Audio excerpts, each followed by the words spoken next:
Treetrunk the old head with the Sunday Morning Joe Live. What's up, y'all? Hope everybody got that Joe to get them engines running. And we talk about today, y'all. Mozilla. Enroll me one, my routine, America. So we got to talk about this morning. Yesterday,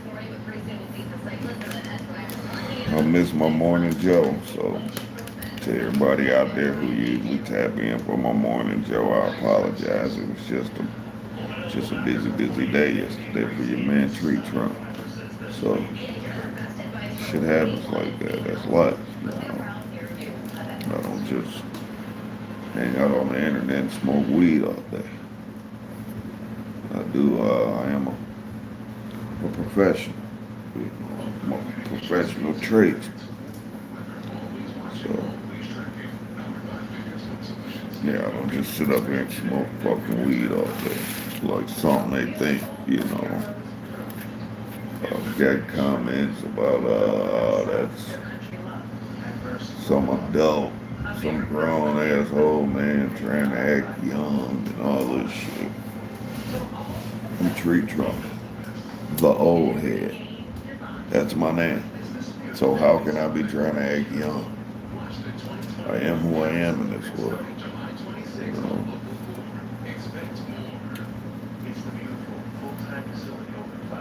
But yesterday was just totally exhausted.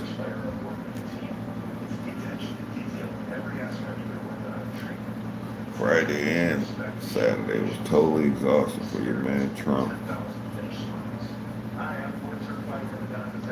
And our former president, Donald J., got his ass shot out there.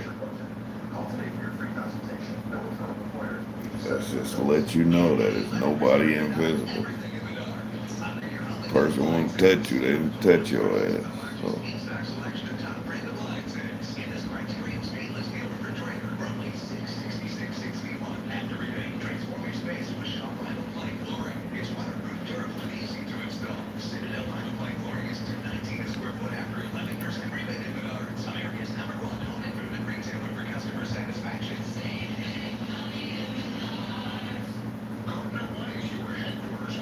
need to cut some fucking trees down around my house. I don't work so much during the week. I really don't want to do a goddamn thing on the weekend. So, and go to the dispo. It's a new dispensary. They're sending me coupons. Who would have thought?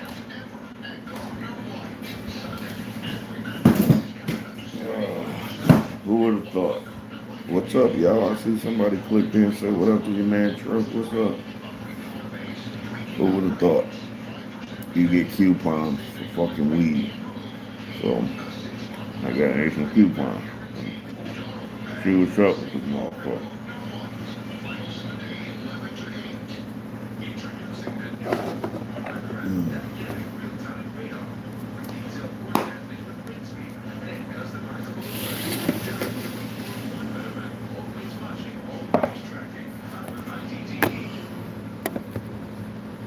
I don't know if that's better or not, America.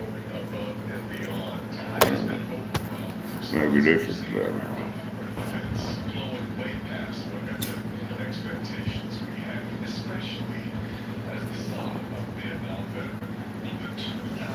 This is my morning routine. I get up, I burn me one, pretty big cup of Joe. Go out there, start building America. America's under constant construction. We don't stop. And it's people like myself that go out there and brave them conditions. No matter the weather condition, if it's too hot or too goddamn cold, if it's raining. Richard Simmons dies at 76. He's a different different kind of person, Richard Simmons, with all this exercise shit, and he was like I don't know. I'm not saying he's a bad person. He's just a different kind of person. And he gained some celebrity being like the weight loss guy, but it was a little weird. You know. Everybody got something about him.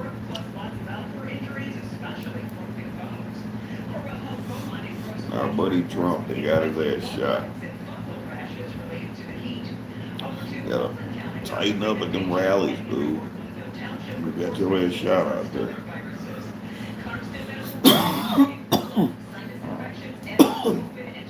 Just to let you know, the person wants to touch you, they can get to you. No matter how high up the ladder you are, he was probably higher than you can get in some cases. You know, so you can't just go out there half cocked. You got to go out there right. Motherfucker pop your ass.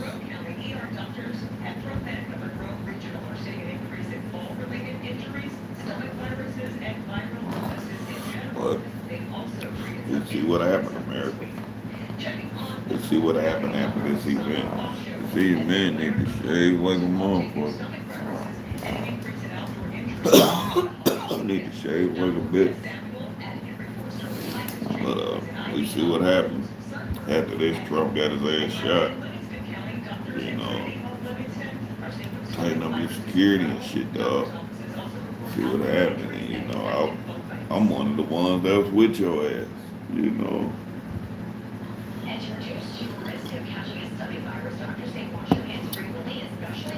But you're going out there half cocked too much, dude.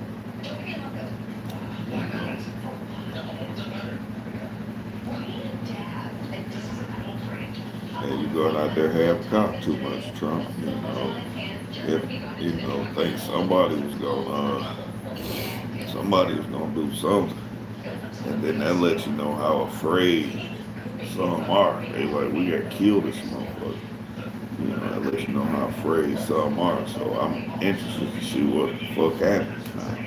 You know, he got his ass shot, and ain't no telling who the fuck put the people that did it up to doing this shit. So you see. See, I'm watching this shit now.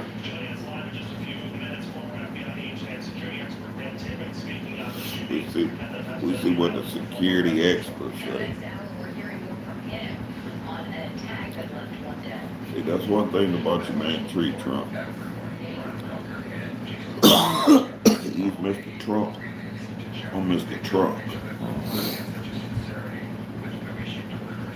But my man said in Scarface, you got to fly below the radar. Can't fly up here where the radar can get you. You gotta go below that line. See that line right there, right above my head? You gotta float right there. Get everything done. You come up here, they got your ass. So just tone it down. That's all. You know, motherfuckers just with you. Motherfuckers behind you. You know, I got family that look at me like I'm crazy because they say you fuck with Trump. Yeah, he got the bag. So why wouldn't he? So shit. He been running with the ball since he had it. He been running with it. And he been up in the score. So why wouldn't you want to be a part of that? He upped the score every time, you know. So I'm with up in the score. But he got his ass shot. So what the fuck gonna happen now? You know. This shit's gonna be wild.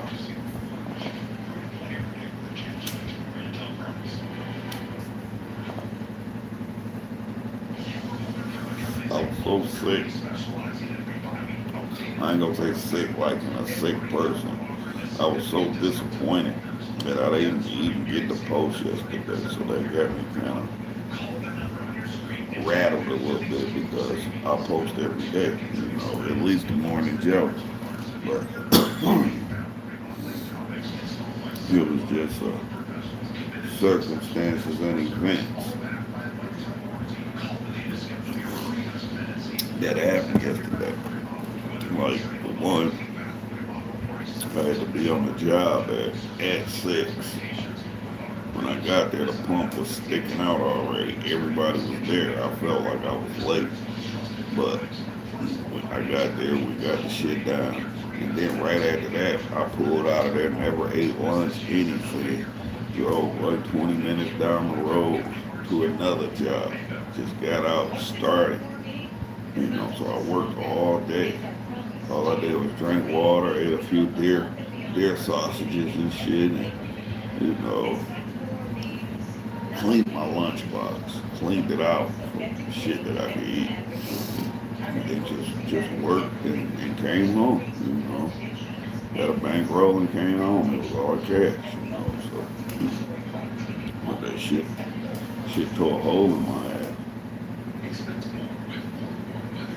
My wife knew I was tired. She like, you going up to the treehouse to make some videos, smoke some weed? Wasn't even feeling it. They got our man's Trump on TV. Okay. Now, how these fucking rallies gonna be? No telling how these rallies gonna be now. How are people gonna even feel safe going to these rallies? You might be, what if you was the person standing behind him? When motherfuckers come out there, half cocked, what if you would have got hit behind? So the shooter identified Matthew Thomas Crooks from Bethel Park, Pennsylvania, near the rooftop outside the security perimeter, registered to vote as a Republican, recently donated to the Democrat Political Action Committee.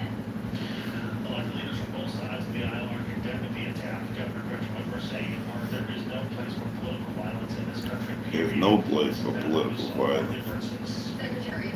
We need debate and shit like that. I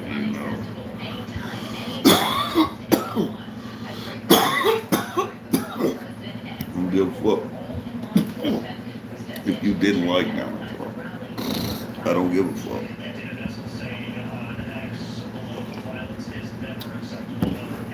If that was you up there, you would want to say what you had to say if you got to that point and was able to voice your opinion to America. You want to be able to say what you got to say without some jackass raising a gun, shooting at you.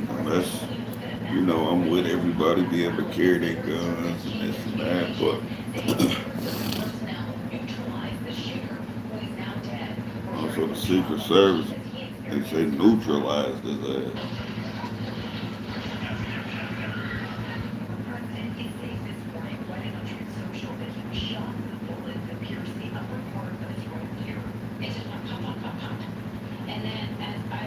Yeah, that shit wild. That shit wild. That shit could have killed his ass. He lucky he wasn't standing a few more steps in the wrong direction.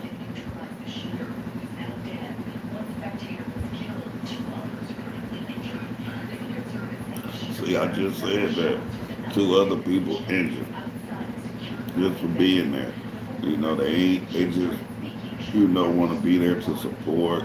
What? That's it. No matter what side of the fucking the fence you on, if you're a Democrat or a Republican, for the record, I'm a Republican. But if whatever side of the fence you on, you don't want to have to go out to something like that and get shot. You would think something like that would be safe. You got police presence and all this and that, and you got Secret Service and military and all this shit there. And some fucking jackass from Pennsylvania climb on the rooftop and shot Trump in the fucking ear. Whether you like his ass or not, that shit unacceptable. But something's gonna happen. Y'all wait, America. Something's gonna happen. You see.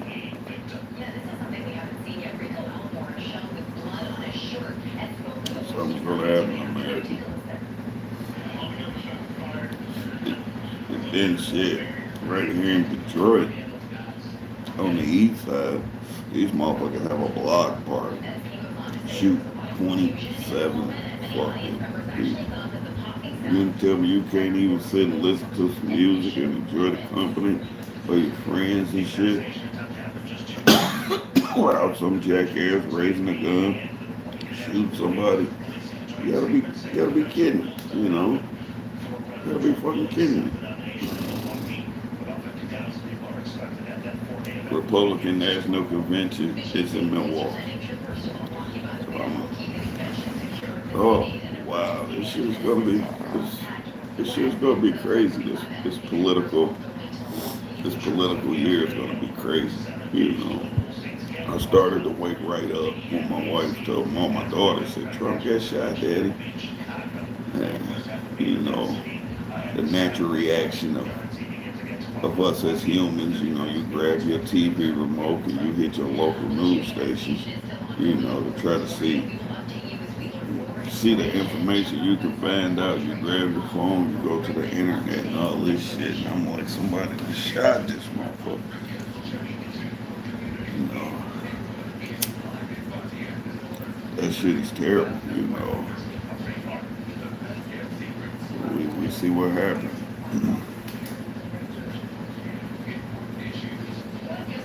Vote for Trump. Vote for me.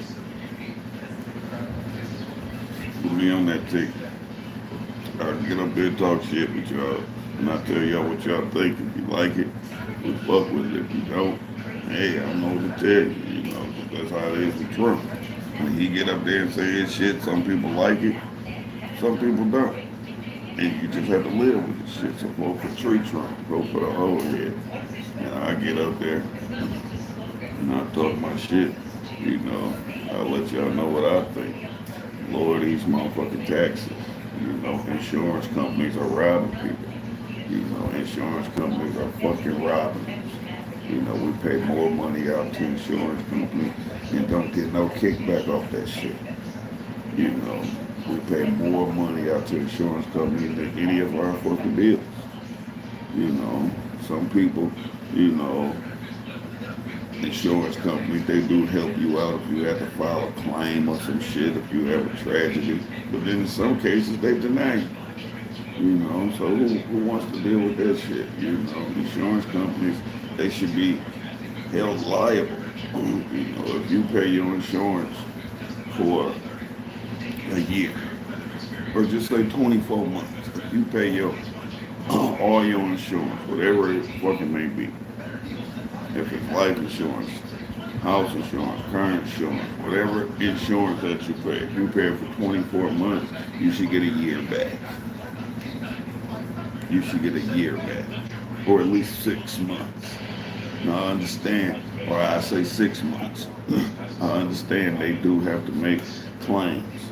You know, it's people that have legitimate problems, that have a total loss or some shit. And they have to, you know, make these people whole with you, so I understand that. So 24 months, you get 6 months back. They send you a 6 month check of what you spent out, all insurance companies. That will make people up their coverages instead of having a bare minimum because they feel like they ain't getting nothing out of it. You know, that's just my opinion. You know, vote for Trump, vote for Treetrunk. You know, women, they're different from men. Men are different from women. Women have different problems throughout the months, every month. You know, with their monthly and all that. And as a construction worker, the conditions for women are terrible. They're fucking terrible. They're fucking terrible. If a woman go through that part of the month, the most difficult part of the month for them, they should be able to take that at least 2 days would pay off when that happens. You know, at least 2 days with pay. Women should have that. I think they should. Men wouldn't like it, but who gives a fuck? Who gives a fuck? Women's bodies are wired different than us. You know, in all 50 states, it should be like that. In all 50 states, women should get leave to be with their children after they have a baby. And men should have that too if you married. If you married to a woman and y'all have a child and you work, you should be able to get a week off with pay to be there with your family. Because for one, it's a blessing to be able to have a baby. For two, it's a difficult moment for the mother. So men should get paid to be off a week. You know, you go home, you be with your family, you take care of your business. You know, what most companies will say, go be with your family as long as you need. Which is cool, because my company, they'll do that for me. You know, the company I work for. I'm not saying who that is, but all I said is I'm a union worker. But men should marry men, you know. Not if you shacking up, that law probably shouldn't apply to you, you know. But it could be argued, you know, where it should be for all men. It shouldn't be just because you're married, you know, for all men. If you got a baby coming and you with that woman, you should have a week off pay to be with that woman and your child. What the fuck out? What's wrong with that? You know, that's your family. You know, thanks to everybody who fuck with your man Treetrunk this morning. Shout out to all my subscribers, everybody that fuck with the channel. Peace and love. I see y'all out there. Tell me where y'all from. Y'all got some Joe? What you smoking on? Treetrunk with the morning Joe. Sunday morning Joe live. Talking my shit. You know. That's all it is. I think that's what I'm gonna start calling. It's the morning Joe live. I think I'm gonna start calling it the Sunday morning Treetrunk talking my shit. Because that's usually what I do. You know, if somebody leave a comment, you know I will answer their questions. You know, I will answer their questions, you know, according to what Treetrunk, you know, thinks. You know, I would do that, but that's all this platform is about, for us to engage with each other, you know, what's on our mind about what's going on in this world, you know, in our country, you know, in our cities, our towns, you know. Me, I'm Southeast Michigan. I'm a road runner. I run these 3 counties like crazy. Uh, you got Wayne, Oakland, and Macomb. You can find me running all three of them counties all the way through, and catch me over in Washington. You know, so I'm a road runner. Went down in them cities, you know. You want Treetrunk, want to smoke us one, you can stop at the dispo, get us one. You in them cities, you want to interview, you want to talk some shit. Hit your man up if you in them 3 counties, Wayne, Oakland, or Macomb. I roll run through them counties.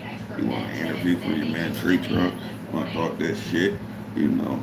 So I'm going to start calling this the Sunday morning Joe, Treetrunk, talking my shit, you know. You know, I just roll it up and talk my shit, you know. Just shout out to my peoples again at the NAR, premium cannabis flower, you know. And I appreciate anybody who clicked in, but just for the record, this channel right here, I'm gonna be talking my shit.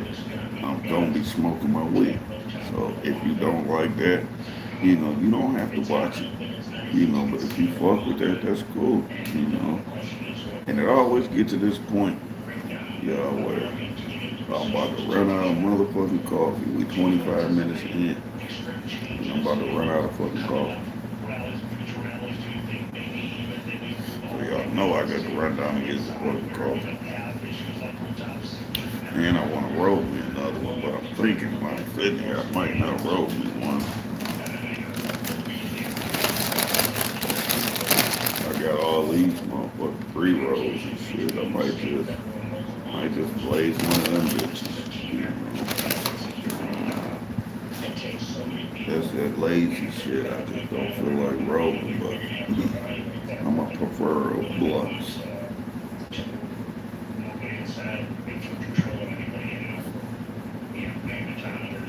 I'm a prefer blunts.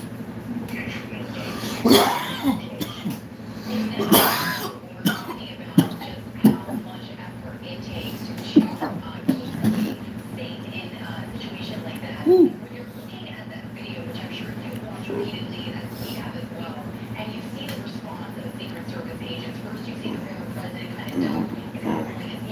That weed, I'm seeing this line. I thought something was flying on the damn screen and shit. That's my goddamn shirt. That's this weed, Joe. But like I said, I ain't no motherfucking cokehead. Ain't no fucking pill addict. I don't even really drink. If I drink, it's social.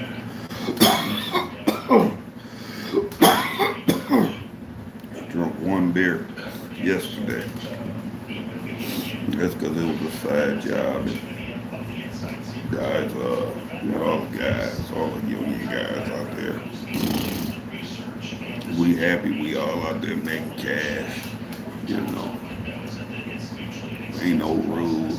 So they brought a couple cases of beer. And your man Treetrunk drank one. I even smoked one out there on the job yesterday, but it's a side job. You know, it wasn't at work. You know, it was making a little cash on the side. So it was nice. Guys was killing them bears. I stepped back, I burned me one. Me and one of my mans, you know, one of the smokers out there with me, we burnt this one. And he didn't even have none. And I seen he was getting frustrated because he like, man, they drinking beers and shit. We should be able to light us one. I had one in the car. I keep one on deck, you know, on the whole head, you know. There you go. You know, he was one of the youngsters, one of the guys that's younger than me. I'm one of the old heads. There's a few youngsters out there. So he one of the youngsters. He hold his own. He talks shit. You know, he may get under your skin some days, but that's my motherfucking dog, you know. It's my motherfucking dog. You know, everybody got something about him that somebody don't like. So, but I knew he needed that. So I'm like, there you go, dude. That nothing but wrong weed. Go back and check out my channel. With all the fucking weed I done grew. So, man, Trump had to go fill his coffee up. Let's see what I can leave y'all with while I go do my coffee. Okay. I'm gonna leave y'all with that real quick. That's what your man Treetrunk vibing with this morning. I'm up in the tree house. I'm about to go get my coffee. I'll be right back.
fill my coffee cup up. I was thinking about my wife. She was in the bathroom. I didn't even realize she was in the bathroom. She had the door open. And I just walked past. I was thinking about it. When I was on my way back up, she was right there. Hey, baby, good morning. You know, say what's up to my baby. Oh, shit. Okay. See, I'm old school. Everybody got their grinders and all that for their weed. I'm old school. Two pair of scissors. Y'all see all fucking cutting up weed. I'm old school. I just grab the tray, cut it up, roll it up. Everybody say get a grinder. I'm gonna spend $10 on something I can get for $1. You know, but I can buy something else for $1 to get the same result and use it for something else. So I think I'm winning. I got a tool I can use for several things. Okay, it look cool to have a grinder, but that ain't the era of weed smoking I grew up in. I didn't grow up in the era of shopping at weed stores, getting weed coupons. I didn't grow up in that era. I grew up in the era you get caught with a bag of weed, your ass go into jail. You know, now they just treat smoking weed and while you're driving like a drunk driving is just impaired. You know, shit, there's goddamn weed stores all over the place. I got an app on my phone called Weed Maps. It's called Weed Maps. If you uh, viewing me right now and you in a state that don't sell weed, just pull up the app, and you'll say these motherfuckers can pull up weed maps and find the closest fucking weed store to them, and they even deliver the shit to you. You go on there, make your order. They don't take credit cards and shit though. They take cash. You got to have that cash on deck when they pull up.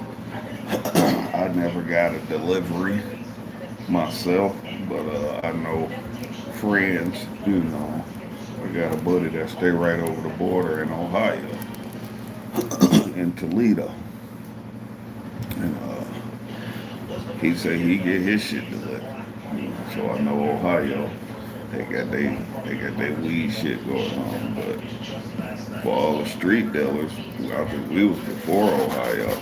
Ohio knew they had to get them laws in order so they could have some dispensaries and they can make some tax revenue off fucking weed because you had all the street dealers that was coming from Detroit running over across the state lines with all this weed we can get legally, running across the state line selling that shit for enormous profits. So Ohio knew they had to get their shit in order because the street dealers they fucking made a ton of fucking money. You know, waiting on them to get their laws in order. So it should be legal in all 50 states. It ain't like you smoking some fucking crack or doing some fucking fent. You know, that's the shit right there. Some fucking weed. I can smoke weed throughout the day and a person won't even know unless I told them. You know, I can actually smoke some weed and then go to a meeting. You wouldn't know unless I told you. You know, so, or you just knew me like that. If you knew me like that, you may know I've smoked some weed. You know, if I'm in a meeting or something. If you fucking knew me, you'd be like, man, come on. You knew we was coming to a meeting. But if you didn't know me, you wouldn't even be able to tell I smoked. It had to be a person that really fucking knows me. Like, god damn, dude. We had a meeting to go to. Your ass in the car getting baked. But I'm a professional. I go right in there and whatever I had to be done, I do the meeting. I fucking chime and I move on with my day. Now you had some motherfuckers who drank some goddamn filthy Jameson, even a pint. You send this motherfucker up in the meeting, you gonna fuck it up. But fuck, it was some fucking nap or something. But I've been smoking weed in America.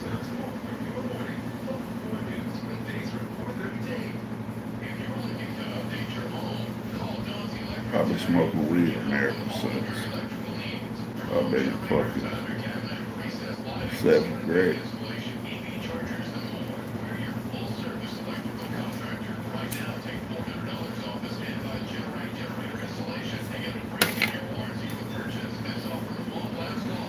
Of America.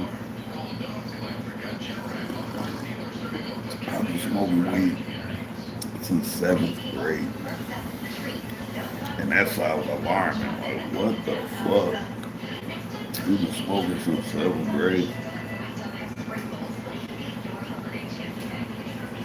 If you go back to my video, like and subscribe to my channel, share my videos, you can kind of hear my story a little bit. I kind of talk about my story. I talk about my life. On my, on my mother's side of my family. And I've always said it, you know, either you was you had two choices on my mother's side of the family for the kids that was growing up, what they seen, what the environment was. The environment was either you was a crack addict or not even a crack addict, a drug addict. Because there's all kind of different drugs out there. Either you was a drug addict or you was a drug dealer. You know, that was the environment I grew up in as a youngster. You know, on my mother's side of the family. But thank God, I seen different on my dad's side.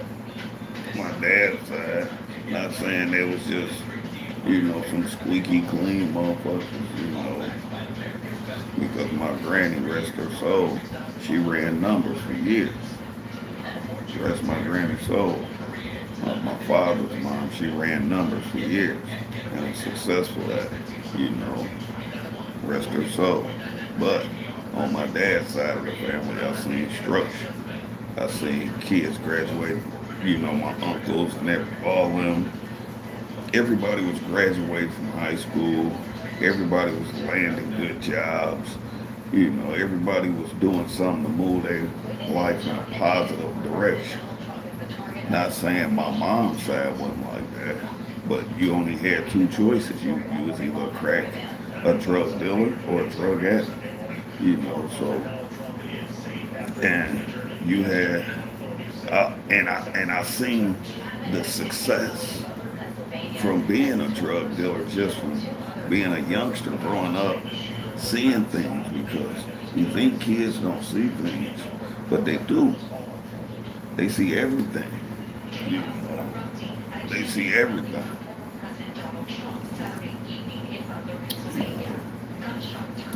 Kids see it all. And kids, they copy what they see from adults that they, you know, that they idolize, that they look up to. You know, kids do that. So when I would be on my mom's side of the family, and I would be with cousins and just spending the night or some shit, you know. You know how kids do. Can I spend the night with my cousins at my aunt's or my uncle's house, or hang out with my favorite cousins, you know. So that's just kid things, wanting to be with your family and have fun. And when I would do things like that on my mother's side, when I hang out with my cousins and spend the night and back then it was Blockbuster Video. We'd walk up to Blockbuster Video and everybody pick out their favorite video and we'd watch movies. But on my mom's side of the family, where all that was going on, and we was kids having fun. You had dealers, actual dealers on my mom's side of the family that was really out there dealing and getting money. And I seen this as a youngster, you know.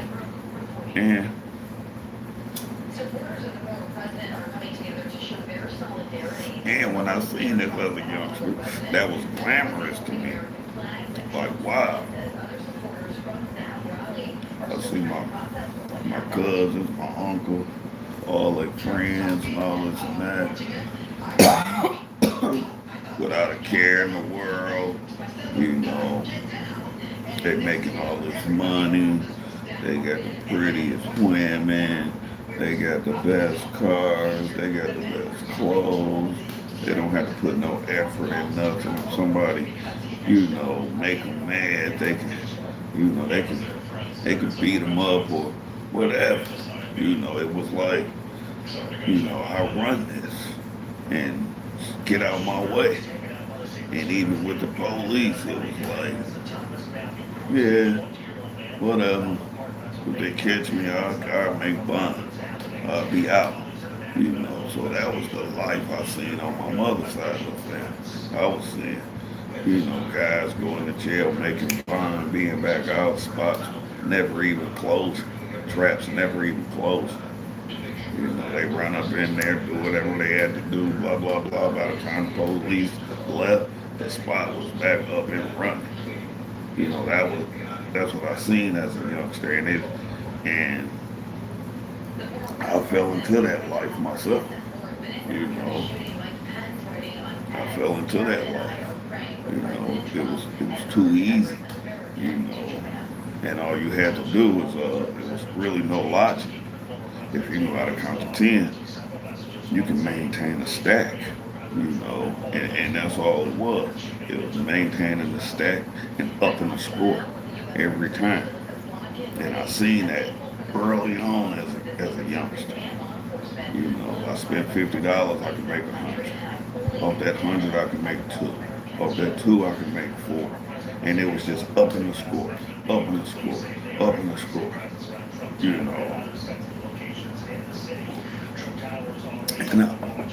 And I upped the score. I upped the score way up. But when you look at when some people from the outside looking in and they're not from that life, they see a youngster just upping the score every time. He's a good kid, but he hungry. He don't have nothing. He don't know how he gonna eat. Don't know how he gonna buy some shoes. People laughing at him. So he got to do something. And that was an easy way for youngsters to make money. Whether you was a black kid or a white kid, once you learned how to maintain a stack and up the score, you did it. Especially if you was from that world. You'll say, well shoot, why not me? Why not me? I'm walking around here doing nothing. I ain't got nothing. My shoes got holes in them and this and that.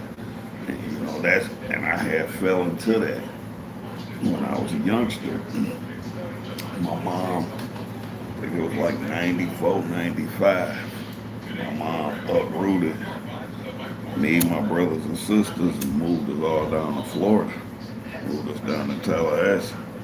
Sold our house and just left. When we first got there,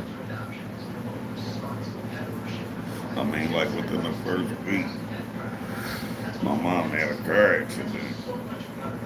A regular car. She had a brand new car. And she didn't pay her car insurance, so she couldn't. She used the money that she was going to pay her car insurance with to kind of fund the trip, put in her pocket. But she didn't know she was going to have an accident when she got to Florida. So our house was sold, uprooted, moved to Florida. Their mom had a car accident, and her car's totaled. Now we just staying with my grandma. My mom wasn't the smartest woman. My mom probably had an eighth or ninth grade education, if that. You know, so I don't blame her. For years I did. I should have stood up a little earlier in life. You know, and took control of different things. But anyway, when we moved down there, we just staying with my grandma. My grandma already had like two other aunties there at her house, and my aunties had a couple kids. It was a bunch of us in that motherfucker. Three sisters and their kids, and it's four of us with my mom. And I know my other aunt, she probably had like four. So we sleeping on floors, we on top of each other. And this is me coming from, I was 16 at this point. It's me coming from a household where my whole life, my mom had owned her house. She was a homeowner. To now I'm sleeping on the floor in the corner. So this was like life changing. This shit fucked me up. And then now I'm from the city. I'm from Detroit. You can move me to Tallahassee, Florida, in the fucking country. We so close to the goddamn Georgia border, I could damn near walk to that bitch if I wanted to. That's how fucking close I was to the border. My grandma did a grocery shopping in fucking Georgia. We lived in Florida. Anyway, I'm in this fucking sticks. I'm in the goddamn country, and everybody fucking getting high on something. But that just wasn't my bag. I smoked weed. But I wasn't fucking into no other shit. But I'm a city kid. I knew what maintaining a stack was, and I knew what selling crack was. And I knew if I can get, since I'm walking around with nothing to fucking do all day, stuck in the country, and then I seen where it was walking distance where all these addicts and crack addicts and fiends and drug heads would hang out. It was walking distance. And some of them people was my family members. So I'm like, shit. My mom done moved me down here to this motherfucker. I'm down here in the fucking country.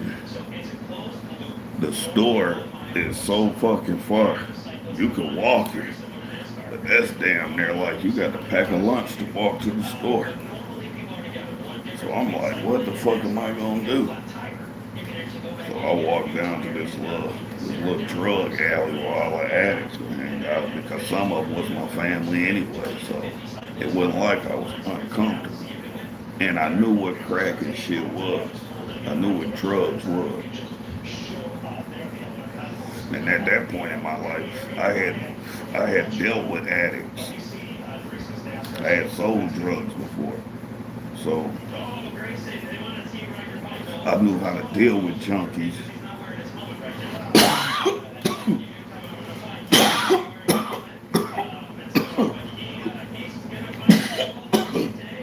I knew how to deal with junkies a little bit. Wasn't no pro, but I knew how to deal with junkies. And with a little bit of asking questions and who is who, this and that, I hung out. It might have been a couple months just hanging out down there, just learning my way. And I had my older brother with me, so I wasn't just by myself. It was me and my older brother. But we was kind of into different things, into the same thing, but into different things, you know. We eventually got our hands on some wheels. My mom, she co-signed for my older brother's car, so he was able to move a little bit. And then once we was able to move a little bit, you know, we learned in this little college town we in Tallahassee, we some Detroit boys.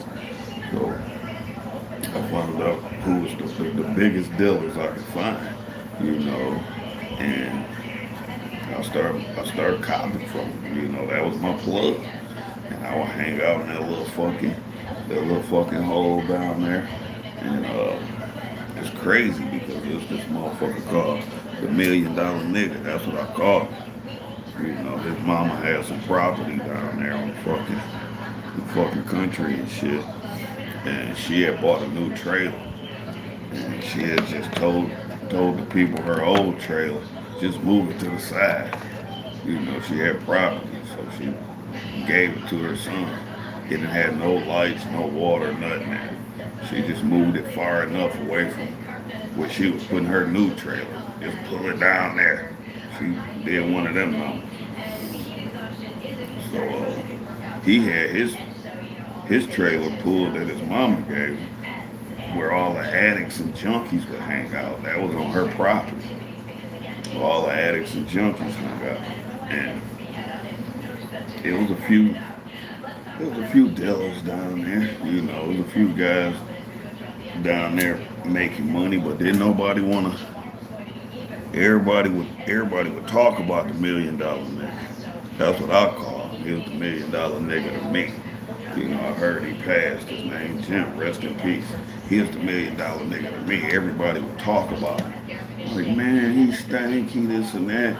And once I started coming down there, I was like, they didn't want me down there. They like, you know, he moving in and he taking money. He cutting in on our cut. So who the fuck is this?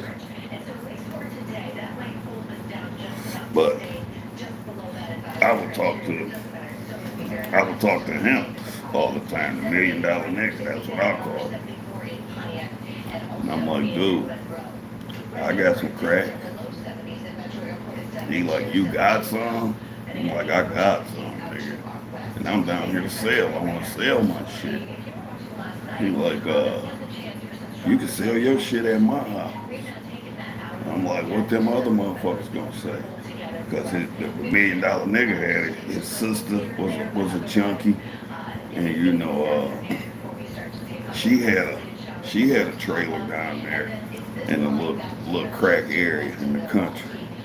So and her boyfriend sold dope, and he was way older than me. I mean, way older. You know, he might have killed my little young ass. You know, I had a little game, but I knew I didn't have as much as him. And he was a dealer and a junkie at the same time. So his brain was scrambled. I was just smoking me some little weed, and they drink a 40. We was drinking 40s and shit. But the $1 Million Nigga said, Treetrunk, you can hang out in my trailer. And bet nobody say a fucking thing to you. You can sell your crack here. I think I was 16. His ass was about 50 something. He was like, you can hang out here and sell your shit. And better not nobody say nothing. Because this is my mama's property and this is my trailer. So they didn't want me down there. But when Jim told me I could be down there, I'm like, fuck y'all, this Jim trailer. Jim say I could open up here, I'm opening up. And I started upping the score. I was a young nigga. I was like 16. I was upping the score on boop, boop, boop. Every time I doubled up. And I kept Jim smoking. If Jim wanted to smoke, I kept Jim smoking. I didn't let him run me out. But I paid Jim to let me sell crack out his fucking trailer. And they wanted to run me out of there, but Jim wouldn't let him. So I just upped the score on him. I was like 16 or 17. Ran it up.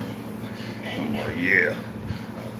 And then I seen right then, I'm like, I can do this. I can make this money. I can get my roll on, And I start branching out, doing other little shit. The $1 million nigga, his place wasn't my only source. I was branching out. The shit was wild. As a young nigga, I'm gonna tell y'all a story. This is gonna fuck you up when I say this. I had ended up, since I'm fucking with junkies, I'm meeting different junkies. My dealer that I'm fucking with, he see me up in the score every time. Every time I come back, I got more money. Every time. Every single time I came back, I had more money. So my man, like, whatever you buy, I give you. If you spend 1,000, I give you 1,000 because you running through this shit. And I'm like, no, big dog, I just want what I'm paying for. And he admires that, like trying to just throw this dope at me because I'm moving. But I didn't want to get sidetracked having all this dope, and some of it was not. I had to be responsible for paying somebody. I didn't want to fall into that cycle. So if I needed 1,000, that's all I was getting. I wasn't taking no more. But anyway, back to the story. I meet this white dude that stay in the same apartment complex that my mom stayed in. Now this apartment complex. At this point, my mom, she had kind of upped the score for herself. This apartment complex was like in a real fucking nice area. But I fucked around fucking with junkies, ran into this dude, and he was like, whatever you got, I'll buy it. Just come to my house tonight. And I'm like, I don't know. I think this motherfucker might be trying to set me up or something. But when I found out where it was, I'm like, damn, my mom is staying in these fucking complexes and shit. I'm like, fuck it. I'll go. I'll just take a little bit. I'll keep the rest. I can stash that shit at my mom's, and if I need it, I can go back for it. So I go there and shit, and I see he's serious. I'm like, oh yeah. He gonna buy my whole stash, so I call my man instantly. I call a connect, like, you be on deck, I'm gonna be calling. I'm gonna be calling. You might be hopping all night. I got a horse. He gonna run all night. So he like, whatever, young dog, just hit me up, you know. So we running it up. I done ran through about 3 bags, fucking with this dude. I'm like, fuck it. I'm sitting here. Y'all can smoke dope in the room. You got cable, you watch cable. Y'all can smoke dope in the room. And then one of my family members show up. 2 of my aunts. I'm like, what the fuck? I knew they got high and shit, but I didn't know they knew this junkie. You know, this my horse, you know. And when they get there, they shocked that I'm in there. They like, what the fuck your young ass doing up in here? Your mama know you up in here. I'm like, listen, I'm up in this bitch cranking. This motherfucker buying big dope for me. I ain't little nephew. Today, I'm the dope man in this bitch. So whatever business y'all got with him, y'all take that shit up with him. As far as I'm concerned, this apartment is mine. They like, what? Like, yeah. As far as I'm concerned, this bitch mine. You know, and that motherfucker in the back, I own him. You know. So I'm just sitting as a 17-year-old, 16, 17-year-old up here watching cable. Fucking this guy buying dope from me. But then my aunties up in there, you know, they want to manipulate things, you know. And I'm like, fuck that. You ain't manipulating shit on me. If anybody y'all manipulate, y'all take your ass back there and manipulate him. And whatever he fucking buy, y'all can fucking swindle him out of. My motherfucking aunties got to taking their clothes off, walking around this bitch naked and shit. I'm like, whoa. I'm just in this bitch to sell some fucking dope. That's it. You know, y'all want to trick this motherfucker out here shit and stuff. And I'm both y'all to tuck y'all fucking clothes off, put that shit back on. You see y'all asses naked, y'all my aunts. you know. But they realize that I'm the one, they in there to smoke crack and shit. They realize that I am the one, I am the source. They done heard about him smoking crack for days and shit over here, but they didn't know where he was getting it from. When they get there, they realize I'm the source. And they like, damn, it kind of fucked them up just like it fucked me up, you know. My aunt, somebody who gave my ass a whooping for some shit, and then she fucking on crack, they on crack binges. So for an addict, for a junkie, when they get on that binge, that shit may run 2 or 3 days. And that's just a gold mine for a dealer. Especially if you find somebody like that. But anyway, I had to just get the fuck up out of there. I'm like, I can't be up in here with my aunties walking around naked and shit. You know, they was mad because I left. But I told the dude, you know, he was a white dude with money. He had, I think his parents had money. And they just set him up like with a monthly income and put him in an apartment somewhere. I don't know his story, how he got fucked up like that, but didn't want to deal with him. And they had a little paper. So they just set him up in an apartment like, okay, you get 10 grand a month. That's your allowance. That's it. He didn't want to work or nothing. He was spending that shit up on dope with me. And one day, he had spent his whole fucking 10 grand or whatever. You know, between me and whoever else, I didn't get the whole 10 grand through the month. But for whatever reason, he ran through the whole 10 grand. And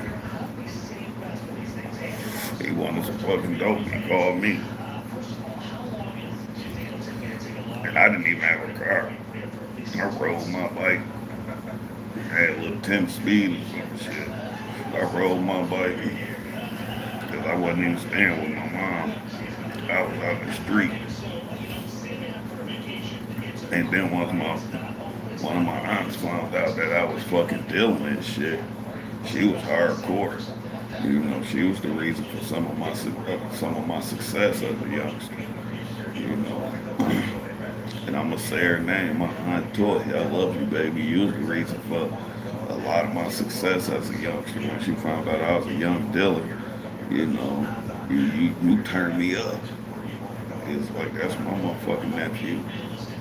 So I was staying between my aunt's house, was walking distance to my mama's house, and then to my grandma's house, and then to the $1 million nigga house. I was between them, you know. And it was crazy because I was a young Detroit kid. And then at the same time, I wasn't just running around there selling dope. You know, my older brother, he always had a job, you know, always. So he got me a few jobs and shit when I was down there. I worked at a grocery store when I was a youngster.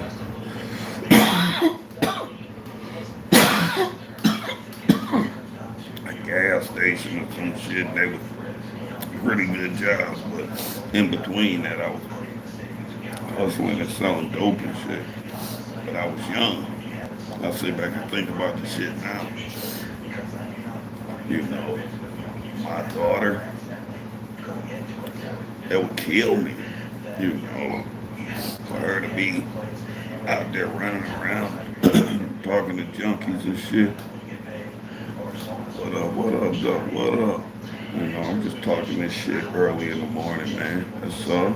Glad you tapped in and said what's up, man. You know, I'm just talking that shit this morning, you know, talking about my life. You know, I'm an old head now. You know, I used to be a young dealer, you know, running around traps and shit, you know, fucking with junkies, and you know, I'm familiar with junkies, you know, but I left that alone.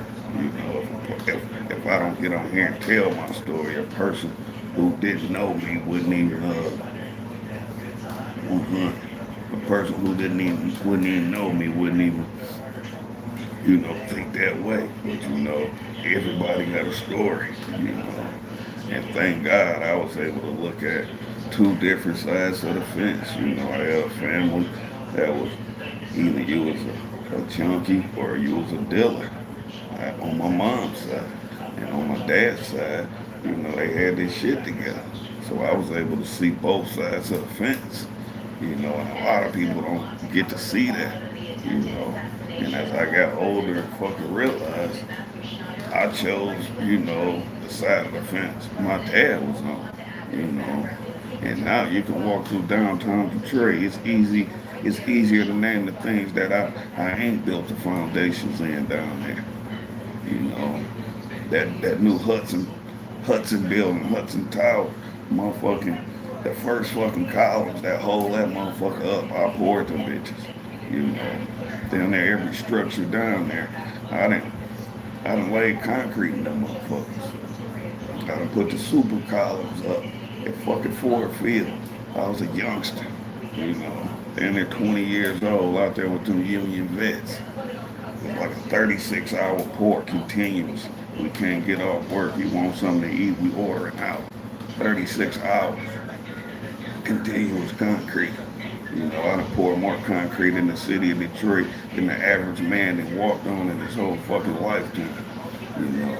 And from a motherfucker like me, where I come from, the shit I done seen, that's a motherfucking accomplishment.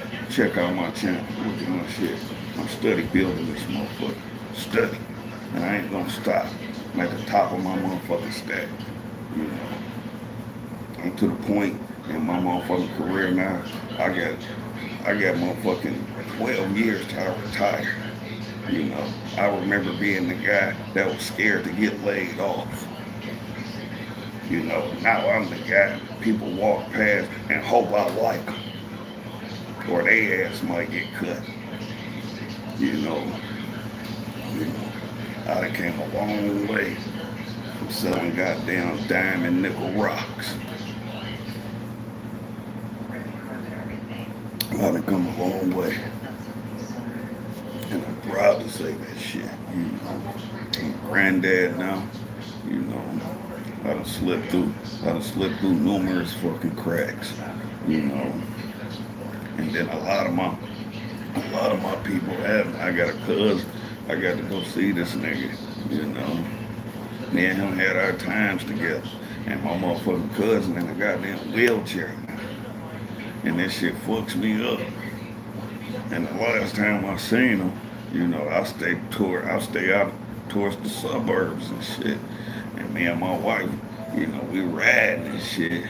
And I stay in the area where I'm not gonna see nobody I really know. The people I see that I know is union people. It's so slim to none that I may run into somebody from that life. Not unless they done just slipped out. They done just slipped out to the burbs and they hiding or some old shit, And me and my wife riding and she like, that's your cousin. I'm like, ain't no way he gonna be fucking out here. Why would he be out here where we live? She was like, turn around. I spent that motherfucker around. Okay, Trump home, y'all. Trump home. They say Donald Trump get to go home. Now he at home, that's what they said. But I spent that motherfucking car around and it was my cousin. And I'm like, damn nigga, what the fuck you doing out here? He like, I work out here. I'm like, you work out here? Well, where you going? Because you walking and the city is a long way from here, nigga. So where the fuck are you going?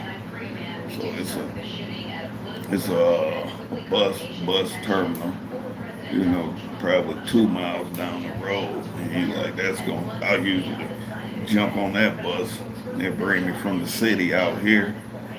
I walk 2 miles to my job and then I walk to the bus stop. I'm like, well, I ain't doing nothing. I'll shoot you down to your bus terminal, because he was telling me that he might have to sit there 2 hours or something if he didn't make it there. He had to stay a little overtime till the next bus came. So I'm like, shit, it was a blessing I came past. So I swooped him up, shot him down there, and he made his bus. But then the next thing I hear about this shit is my cousin in a fucking wheelchair. Man, that shit terrible. This shit terrible. This fucking Trump shit about to get crazy.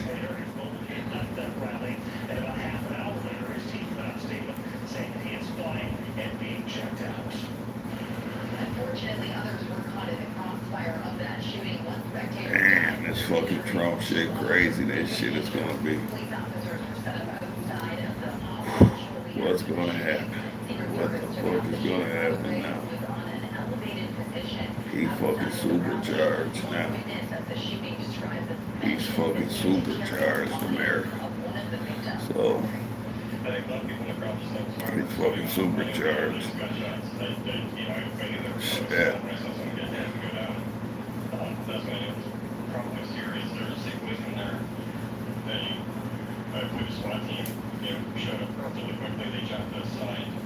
Man, if he would have been standing one motherfucking, in a different spot, right or left or leaned or some shit, that shit could have fucking killed his ass. You know, a 20-year-old man from Bethel Park, Pennsylvania, and he's a Republican. Matthew Crooks.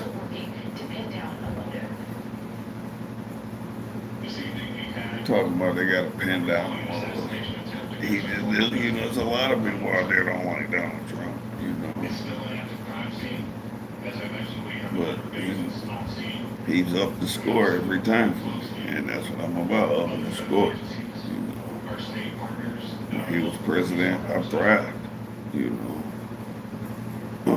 My union brothers, we thrived. We worked every day. We didn't miss a beat. During COVID, that didn't stop us. We ran like road runners. A lot of people sat back and collect that free unemployment and all that shit. Sucked all that free money up. I'm one of the ones who got up every day. It didn't stop us. My bosses was calling me like, man, you don't worry about it. If you want to work, you can work. We don't give a fuck. We're gonna get this money. And we got that money. I took that fucking shot. That fucking shot some bullshit, America. It's some fucking bullshit. I took the first one. It was a normal day. I got off work. They was threatening us. They was threatening us so much with our jobs and this and that, and people getting pressure. And that's one thing, I'm never doing that shit no more. Never. Get pressure from my family, everybody, get this shot, and this and that. I took that first shot, and that shit fucked me up so goddamn bad. I didn't go back and get the next one. And I said, never again. Fuck that shit. That's some bullshit. And that's some shit somebody threw at us. People talking about COVID 8, 9 times, and I see a lot of people had died, but I think that's something where they went to the doctor and they done something to your ass. Done something to you. And then you fucking die, put you on the machines, and then you tell them what they put in them IVs and shit. You can't even trust the fucking doctors. Just this world we live in America. Just this world. And now that this shit didn't happen, Donald Trump, they got shot, and he survived. It's going fucking down. It's going down. It can be done. It just means that you have to make your rings larger. You have to make that perimeter larger and make it more secure. Maybe you have to expand the level of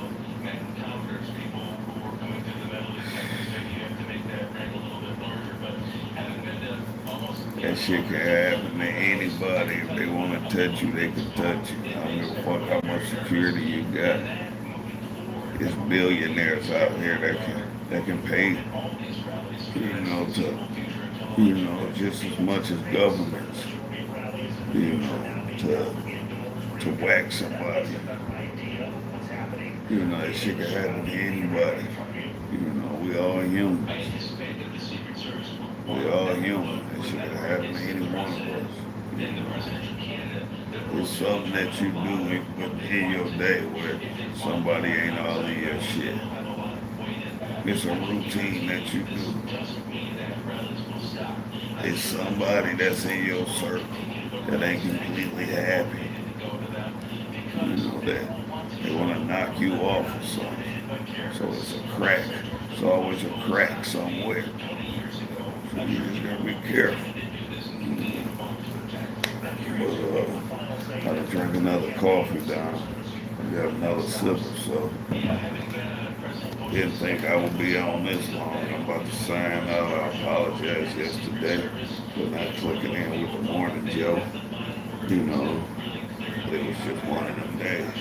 So, peace and love. America, I'm out. Shout out to all my subscribers.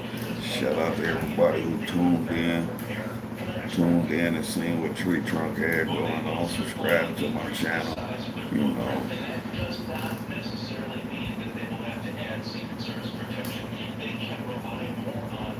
Jason, I know you. Jason, who the fuck is Jason?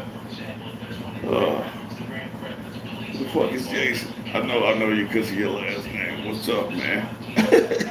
What the fuck? No, just about to get off of here. Jason, who the fuck is Jason? You got Rolly, you got Eloy, Mike, Jason. Who is Jason, man? You got to give me more there. Oh, Jay, this is a different Rodriguez. What up, Jay? What up, though? This is a different Rodriguez, man. What the fuck? What's up, man? You my motherfucking homie, man. My motherfucking homie. Where you at, man? What you doing? You working? You working, man? God damn. But all people catch your man on the live. It's my man Jay. Okay. See, I told you, America, you never know. You never know. Part of building America, and this shit never stopped. My man Jay's a part of that shit. We built some shit together. Our stamp is down in this motherfucker. Okay, you with whiskey? Okay. I'm still where I'm at, We about to do that JLA thing, right down there off the water, We about to put the next tower up. I just, a few days ago, poured the foundation for the tower crane. So, coming up there, that was my first day. And, we got a yard where we building precast stairs, I'm kind of the guy on that. Helping them do them precast stairs. We're gonna prepare them and ship them in because there really ain't no room. So, I'm still on the same shit, man. Still on the same shit. Just tell fucking Uncle Joe, I said, what's up, man? He out there with you, JJ Barney? I was just finna fucking click out too, man. God damn, Jay. I'm working with some Rodriguez's right now. My man, Eloy Rodriguez, Rolly Rodriguez, his brother Mike, but Mike don't work with us, But hell yeah, Jay.